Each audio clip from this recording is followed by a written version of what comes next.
আমি মোহাম্মদ মুরাদুল ইসলাম, গ্রাম রায়পাশা, মোহাম্মদপুর, মাগুরা। আমি লেখাপড়া শেষ করে মাস্টার্স শেষ করার পরে বিভিন্ন কাজে ব্যস্ত ছিলাম, বিভিন্ন চাকরির জন্য ছোটাছুটি করে লাস্টে চাকরি না পেয়ে অবশেষে এসে বাজারে একটা ব্যবসা করি। সেই ব্যবসায় সুফল না পাওয়ার কারণে আমি পরে মুরগির খামারের সাথে জড়িত হই।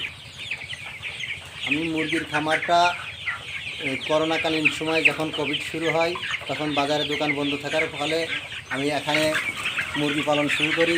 প্রথমে 50টি মুরগি উঠেছিলাম, আস্তে আস্তে সেখান থেকে বর্তমানে আমার খামারে 4500 পিস মুরগি রয়েছে এবং এই মুরগিগুলো আমি নিজেই দেখাশোনা করি, নিজেই তদারকি করি এবং আমি কোনো লোক নেইনি।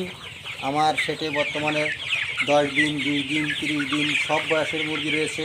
টাইগার, ফাউমি, মিশরি, কালার বার্ড সব ধরনের মুরগি রয়েছে।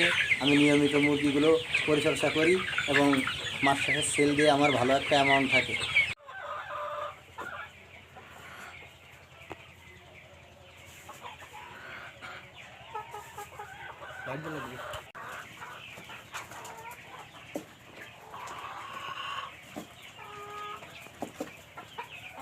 এই খামার করে বর্তমানে আমি খুব ভালো আছি, আল্লাহ আমাকে খুব ভালো রেখেছে এবং বাৎসরিক আমি 8-10 লাখ টাকা করে মুনাফা অর্জন করতেছি। বেকারের অভিশাপ থেকে মুক্ত হয়ে আমি এখন খামার করে সুস্থ এবং স্বাবলম্বী আছি।